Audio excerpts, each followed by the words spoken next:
Sir मेरा नाम अखिलेश है। मैंने एमबीए किया हुआ है। 4-5 साल से मैं जॉब भी कर रहा हूँ, लेकिन जिस फील्ड में मुझे जॉब चाहिए उस तरह की मुझे कोई जॉब नहीं मिल पा रही है। कई जगह कंपनियों से मुझे ऑफ़र आते हैं, वहाँ पे मैं अपना सीवी भेजता हूँ, बट वहाँ जब मैं सीवी भेजता हूँ तो वहाँ से कभी कोई रिप्लाई नहीं आया, ना कभी इंटरव्यू के लिए कभी कॉल आई है। तो मैं काफ़ी परेशान हूँ, काफ़ी मुझे प्रॉब्लम्स क्रिएट हो रही हैं। तो प्लीज़ मुझे सजेस्ट करिए कि किस तरह से मैं मेल करूँ, किस तरह से सीवी भेजूँ जहाँ से मुझे रिप्लाई आने लगे, मुझे इंटरव्यू की कॉल आने लगे। Please sir. दोस्तों, जॉब एप्लीकेशन भेजने का सबसे मेन और इम्पॉर्टेंट पॉइंट मैं आपको बता रहा हूं कि मेल जो आप भेजते हैं सबसे पहले उस पर सब्जेक्ट लाइन चेक करिए। इसलिए कि जब एम्प्लॉयर के पास आपकी मेल जाती है तो उस पर 100-150 मेल्स होती हैं, उस पर जो सब्जेक्ट लाइन प्रॉपर होती है और वो रिक्वायरमेंट को अपनी दिमाग में रख के और आपकी मेल चेक करता है। और उस पर अगर सब्जेक्ट लाइन में आपको रिक्वायरमेंट के हिसाब से आपने सब्जेक्ट लाइन मेंशन किया है तो वो ओपन की जाती है मेल।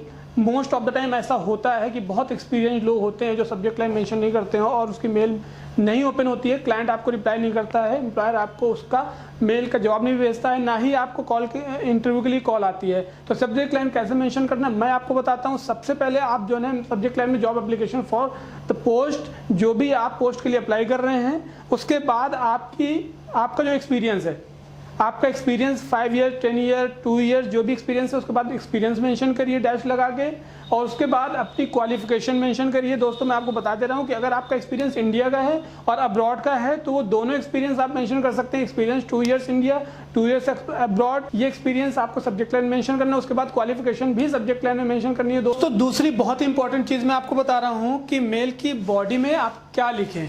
कई सारे लोग होते हैं कि मेल की बॉडी पे कुछ भी नहीं लिखते हैं, या तो अपना पूरा का पूरा रिज्यूम पेस्ट कर देते हैं मेल की बॉडी में, जो तरीका बिल्कुल सही नहीं है। आप जब मेल लिखें और एप्लीकेशन लिखें तो प्रॉपर तरीके से मेल की बॉडी में डियर सर, डियर मैम लिख के ग्रीटिंग डाल सकते हैं, और उसके बाद में आप अपने बारे में लिख सकते हैं। उसके बाद अपनी रोल्स एंड रिस्पॉन्सिबिलिटीज़ जो हैं, आप करंट कंपनी में काम कर रहे हैं तो या तो प्रीवियस कंपनी में जो काम किया हुआ है उसके बारे में जो आपकी रिस्पॉन्सिबिलिटीज़ हैं, जो अचीवमेंट्स हैं, जो प्रोजेक्ट आपने किए हैं, उन सब के बारे में आप मेल पे लिख सकते हैं। और तीसरी सबसे मेन और इम्पॉर्टेंट चीज़ जो है जिसकी वजह से आपका रिज्यूम या आपको एप्लीकेशन का मेल नहीं आता है, वो ये है कि आपकी जो अटैचमेंट होती है वो प्रॉपर तरीके से नहीं होती है मेल पे। आपने रिज्यूम भेजा हुआ है लेकिन रिज्यूम जो है वो जेपीजी में होता है, और या तो पीडीएफ में आप भेजते हैं, वो भी तरीका आपका गलत है। मेल में अगर आपको रिज्यूम अटैच करके भेजना है तो सबसे बेस्ट तरीका है आप जो है वर्ड फॉर्मेट में भेजिए। उसका रीज़न मैं बताता हूँ कि जब कभी भी आप सीवी भेजते हैं एम्प्लॉयर को तो वो सीवी चेक करता है, और सीवी चेक करने के बाद में हायर डिपार्टमेंट को फॉरवर्ड करता है अगर ज़रूरत होती है, और उस पर चेंजेस करता है अकॉर्डिंगली कि जो चेंजेस होने चाहिए या फॉर्मेट होना चाहिए वो फॉर्मेट में आपका सीवी नहीं होता है। ये डाउनलोड करने के बाद में फॉर्मेट चेंज हो जाता है, कई बार ऐसा होता है। तो उसकी वजह से आप अगर वर्ड फॉर्मेट में भेजेंगे सीवी तो अटैचमेंट को डाउनलोड करने में भी इजी होगा और उस पर चेंजेस करने में भी आसानी होती है। तो उसके बाद में आपको प्रॉपर तरीके से रिस्पॉन्ड भी करते हैं और कॉल भी जाती है। तो दोस्तों, ये थे 3 सिंपल से तरीके जॉब अप्लाई करने के लिए कि आप कहीं पे भी अप्लाई करें तो इन 3 चीज़ों का ध्यान दें।